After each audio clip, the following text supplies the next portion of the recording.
하셨습니다.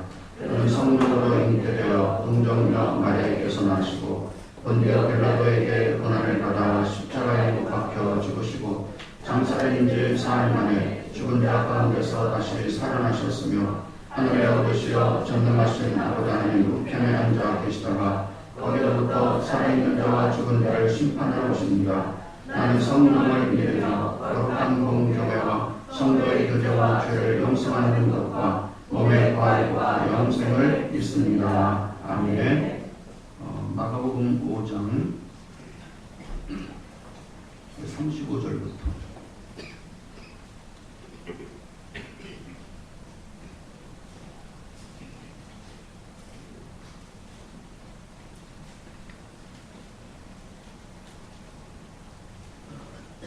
마가복음 5장 35절부터 43절까지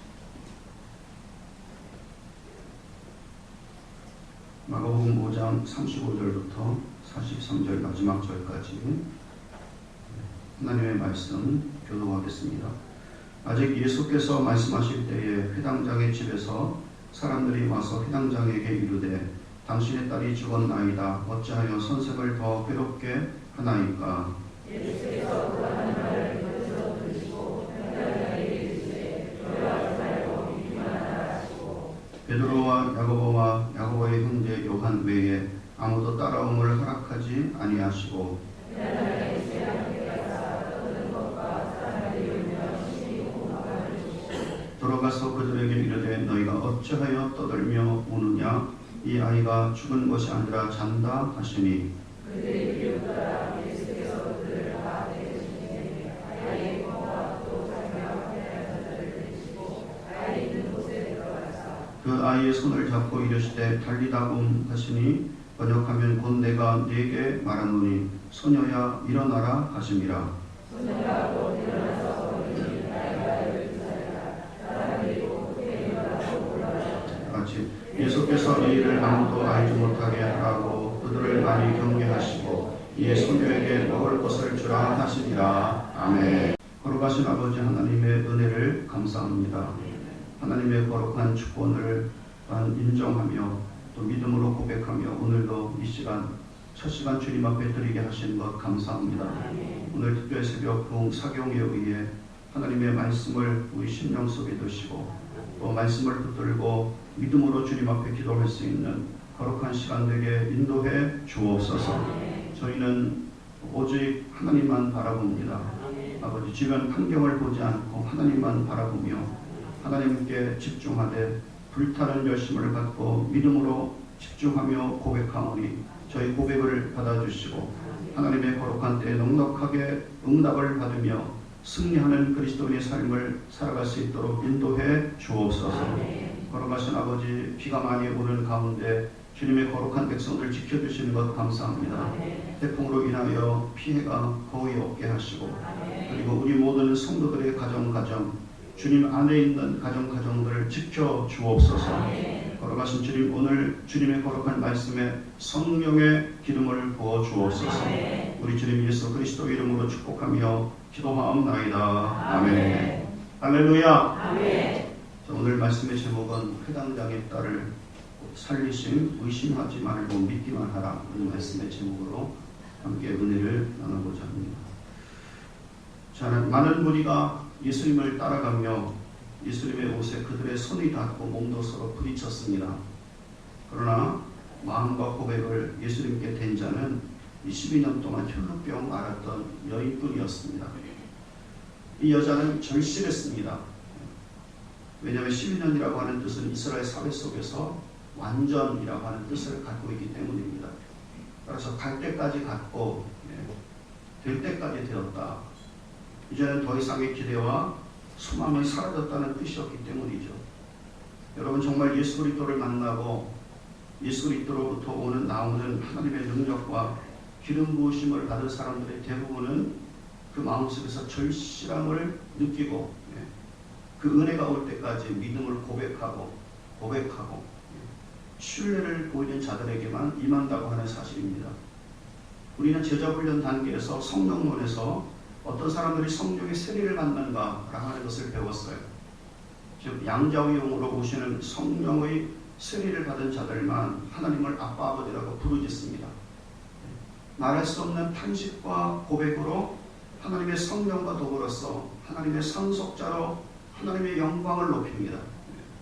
그리고 찬양하고 감격하고 그리고 하나님의 거룩한 능력을 경험하는 자들은 아무에게나 오는 것이 아니다 라고 하는 것을 배웠어요.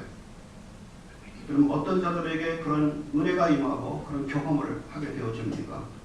사슴이 신의 물을 찾기에 갈급함 같이 하나님의 은혜, 양자의 영으로 성령을 부으시는 하나님의 은혜를 간구하는 자들에게만, 갈망하는 자들에게만 하나님께서 성령의 능력으로 옷 입히는 경험을 하게 될 것이다. 마틴 로디 존스가 그의 성령문에서 말씀하고 있지 않습니까? 뜨뜻미지근하게 기도하고 간구하고 열정이 없이 기대감이나 갈망이 없는 곳에는 결코 하나님의 거룩한 성령이 양자의 영으로 기름 붓지 않는다라고 그렇게 말씀하고 있는 것입니다. 열정입니다. 갈망입니다.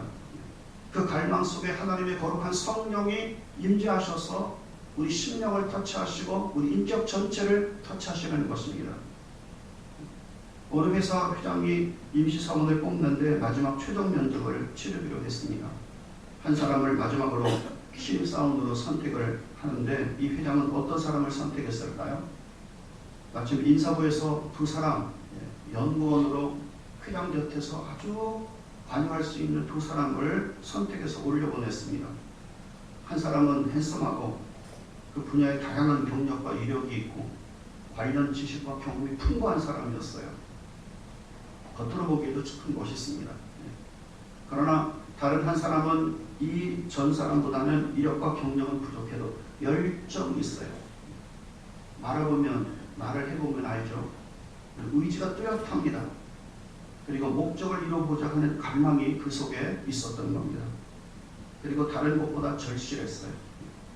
즉, 이 회사에 제가 입사하지 않으면 안 됩니다 라고 하는 절실함이 그 속에 있었던 것입니다.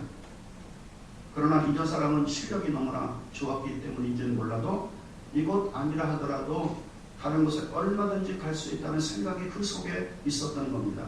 말을 해보면 사람이 알지 않습니까? 회사 회장은 실력과 경력과 경험은 부족하지만 이 회사 아니면 안 됩니다. 그런 갈망을 갖고 있는 사람을 선택을 했어요. 왜냐하면 실력과 경험과 경력은 시간이 갈수록 쌓입니다.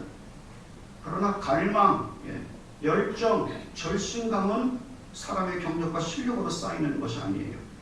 그 사람의 본질로부터 나오는 겁니다. 그 사람의 사람됨으로부터 나오는 겁니다. 하나님께서 하늘에서부터 부으신 기질로 사람이 만들어낼 수가 없는 것이기 때문에 하나님께서 하늘로 부으시는 은총이기 때문에 바로 그런 것입니다. 바로 열정인 것이고 갈망인 것이고 절실함인 것입니다. 여러분, 대부분의 많은 사람들이 예수님을 만나보았습니다. 예수님을 만났습니다. 만졌습니다. 예수님의 옷자락에까지 손을 대었습니다. 그러나 아무런 변화가 없었어요. 즉 예수님께 있던 하나님의 거룩한 능력이 그들 속에 들어가지 않았던 것입니다. 그렇지만 12년 혈루병 앓았던 여인은 달랐습니다. 그녀는 이 세상에서 사형선고를 받았습니다. 이제는 해볼 때까지 다 해봤고 이 마지막 예수의 손에 손을 대는 것밖에 나에게는 방법이 없는 거야 라고 하는 절실함이 그 속에 있었던 것입니다. 더 이상 살 소망이 없었습니다. 갈 때까지 갔고 될 때까지 된 겁니다. 따라서 최후의 유일한 소망으로 예수님을 찾아오게 된 겁니다. 그러므로 절실한 마음을 갖고 예수님의 옷자락에 손을 대었습니다. 즉 갈망함으로 예수님의 옷에 손을 댄 겁니다. 이제 이것이 마지막이라고 하는 마음과 고백으로 예수님의 옷에 손을 대게 된 거죠. 이와 같이 예수님의 옷에 손을 대자 하나님의 능력이 예수님에게서 12년 혈루병 앓았던 이 여인에게 들어가 이 여인의 혈루 근원이 끊어지게 되었다고 말씀하고 계시는 것입니다.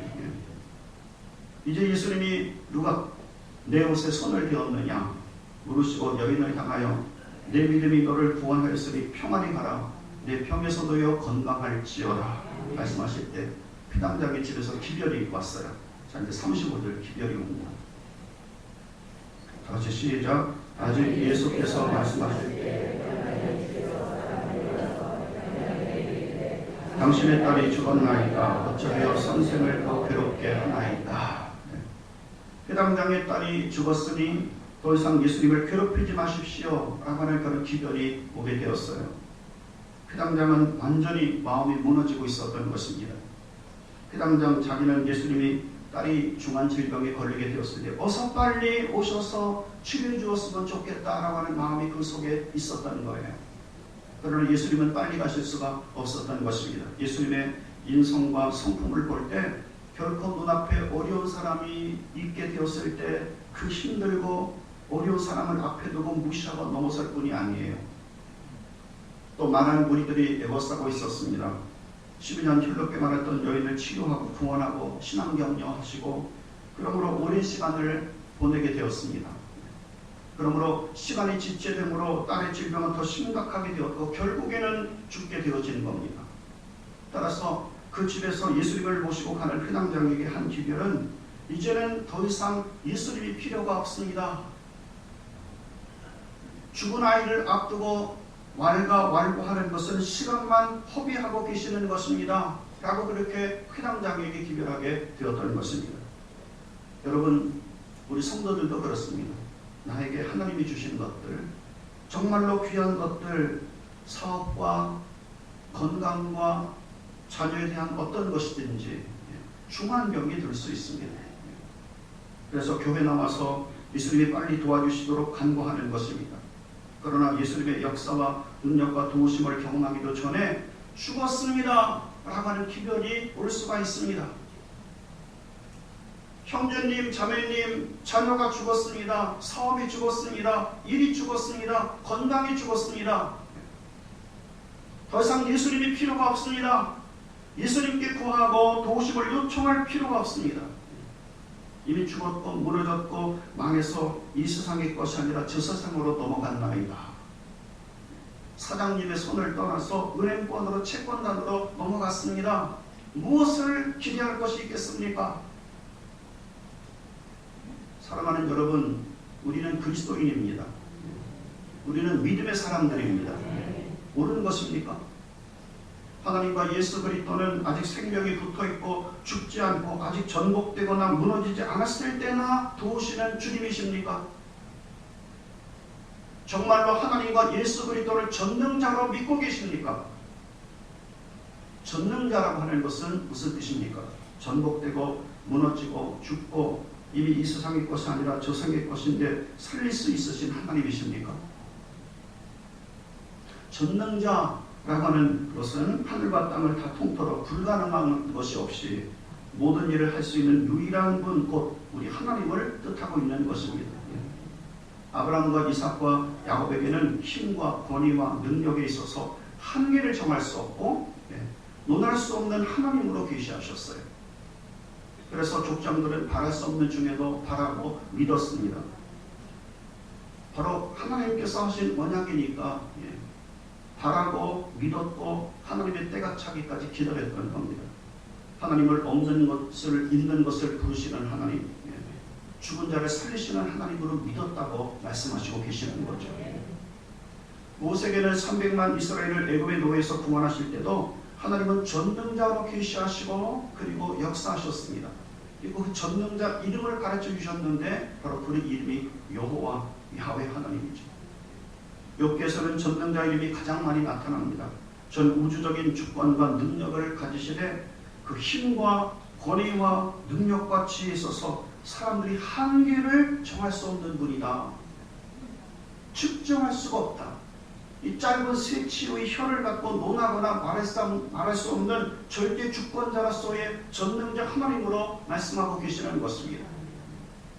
이런 하나님을 버리고 이런 하나님께서 이스라엘의 주가 되시고 이스라엘의 신랑이 되셨는데 그 언약을 버린 이스라엘 백성들에게 하나님께서 진노하시고 분노를 나타내시고 대가가 얼마나 무서운지 말씀하시고 계시는 것이 선지서죠. 그리고 특히 신앙에서는 이 전능자의 능력과 은혜가 예수 그리스도에게까지 주어지는 것을 말씀하고 있는 겁니다. 이것을 판토크라토르라고 얘기하는데 무한한 능력, 모든 눈에 보이는 것과 눈에 보이지 않는 것까지 있게 했고 다스리고 마지막 모두 당신께 돌아오게 만들 우주적인 통치자, 절대적인 주권자로서의 전능자, 그것을 우리 아버지 하나님과 우리 주 예수 그리스도에게까지 말씀하시고 계시는 것입니다.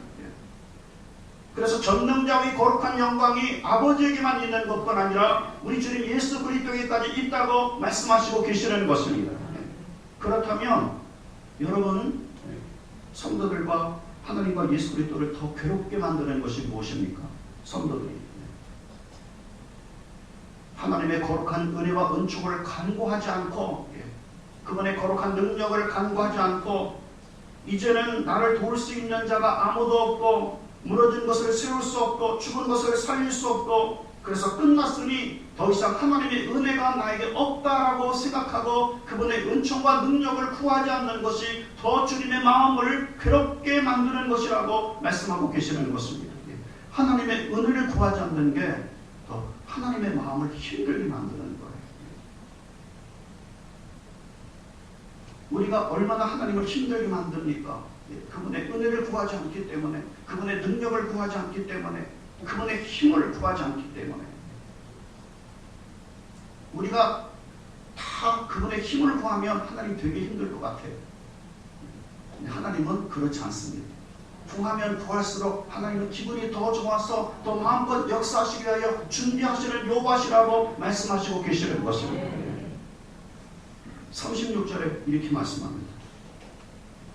예수님 뭐라고 말씀하십니까? 다 같이 시작. 예수께서 그 하는 말을 곁에서 들으시고 회당장에게 이르시되 두려워하지 말고 믿기만 하라 하시고. 아멘. 아멘. 이때 예수님은 그 회당장의 집에서 온 딸에 대해 기별하는 자의 말을 곁에서 들으셨어요. 그리고 예수님은 그 기별하는 자의 말을 무시하고 들었거나 너가 넘기고 나의 말을 들으라, 그렇게 말씀하고 계시는 것입니다. 회당장에게 이르시되 두려워하지 말고 믿기만 하라. 아멘. 아멘. 조선대학교 내과과장의 단증입니다. 내과 전공의 시절 힘든 환자를 만났습니다. C형 간염으로 입원 환자가 들어왔는데 발치 후에 구강에서 계속해서 피를 쏟고 있는 거예요. 지혈을 위해 머리를 분대로 감았습니다. 별의별 약을 써도 피가 멎어지질 않습니다. 피를 너무나 많이 흘려서 이제 죽을 것 같았습니다. 수혈하는데도 불구하고 수혈하는 피보다 빠져나가는 피의 양이 훨씬 더 많았습니다. 그러면 죽죠. 보호자들은 의사를 원망했습니다. 멀쩡한 사람 걸어서 들어왔는데 죽어나가게 생겼어. 막무가내로 대드는 보호자들과 이 전공의가 한바탕 말다툼을 벌였어요. 이때 이 전공의 마음속에 두려움이 몰려오기 시작했습니다. 정말로 죽으면 어떡하지? 전문의도 되기도 전에 여기서 의사 생명이 끝나겠다. 막 절망감이 몰려오기 시작하는데 방에 들어와 두려움과 염려 속에 누워버렸어요. 그런데 참 이상하게도 먼지가 쌓인 성경책이 눈에 들어왔습니다. 성경책을 읽겠다라고 가져온 것을 다 선반에 올려놓고 읽지도 않고 있어서 먼지가 뽀얗게 쌓여 있었어요. 그래서 손을 내밀어 성경을 펴서 읽기 시작했습니다. 예수님께서 중풍병자, 한손 마른 자, 12년 혈루병을 앓았던 여인, 야이로 회당의 딸이 각종 병을 고치신 딸의 병 같은 것을 고치신 말씀을 읽게 되었어요. 그는 자기의 의술로는 환자를 지혈시킬 수 없지만 예수님이라면 할 수가 있어 라고 그렇게 믿게 되었고 간절히 기도를 드리게 되었습니다. 보호자들에게 혈기 부린 것 용서해 주세요. 주님, 환자를 고쳐주십시오. 저는 못하지만 예수님이시라면 하실 수가 있지 않습니까? 간절하게 한참 기도하고 예수님께서 나에게 함께 하실 것 같다는 확신이 들자 그는 보호자들에게 찾아가 사과를 했습니다.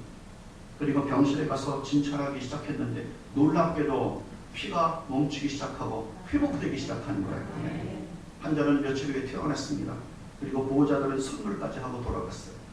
그는 이 믿음을 체험하고 난 다음에 더 이상 술을 마시지 않기로 결심했습니다. 교수나 선배님들이 무서워서 마시던 술을 담대하게 끊을 수 있었어요. 저는 아닙니다. 교수님, 저는 하나님을 경험했기 때문에 아닙니다. 그리고 캠퍼스 선교를 위해서 대학 병원에 남도록 기도를 드렸어요. 하나님, 대학을 오늘 여러분이 찬송 드린 것처럼 예수의 계절이 임하기를 원합니다. 예수의 푸른 개들이 올 수 있도록 저를 대학교에 남게 해주십시오. 그런데 놀라웠습니다. 혈액내과 교수님께 전화가 왔고, 그래서 내과 교수로 채용까지 되어진 겁니다. 하늘만이 안다는 이 대학 교수 자리, 의과대학 교수 자리는 하늘만이 안다, 그런 얘기를 하는데요. 그 교수 자리에 조선대학교 교수로 들어가게 되었습니다. 여러분, 다 무너졌을 때, 가망이 더 이상 없다고 할 때, 그리고 다 망했구나 라고 하는 두려움이 엄습하게 되어질 때, 믿음의 시도, 믿음의 기도는 적은 것일 수 있습니다. 환자가 너무나 피를 많이 흘려서 이제 숨이 넘어갈 때 성경책을 펴고 성경책을 읽고 기도한다는 것은 아주 적은 거예요. 배를 딱 갈라서 뭔가 조치를 딱 취하면 좋겠지만 그렇지 않잖아요. 그러나 전능자 하나님, 전능하신 예수님은 끝까지 하나님을 전능자로 신뢰하면서 이제 예수님 가셔도 됩니다, 필요하지 않아요 하지 않고, 사람들이 비방하고 사람들이 조소하고 분위기와 환경이 다 딸이 죽었다고 헌화하고 있고 사람들이 다 안 된다 하더라도 계속해서 예수님을 모시고 아기가 누워있는 방까지 갔을 때, 이것은 적은 믿음 같지만 예수님은 이것을 모시고 믿음의 고백을 받으셔서 병을 치료하셨다고 말씀하시고 계시는 것입니다. 37절부터 43절에 이렇게 말합니다. 한번 읽겠습니다. 시작. 베드로와 야고보와 야고보의 형제 요한 외에 아무도 따르는 허락하지 아니하시고 회당장의 집에 함께 가서 떠드는 것과 사람들이 울며 심히 통곡함을 보시고 들어가서 그들에게 이르시되 너희가 어찌하여 떠들며 우느냐, 이 아이가 죽은 것이 아니라 잔 것이니. 그들이 비웃더라. 예수께서 그들을 다 내보내신 후에 아이의 부모와 또 자기와 함께한 자들을 데리시고 아이 있는 곳에 들어가서 그 아이의 손을 잡고 이르시되 달리다봄 하시니, 번역하면 곧 내가 네게 말하노니 소녀야 일어나라 하시니라.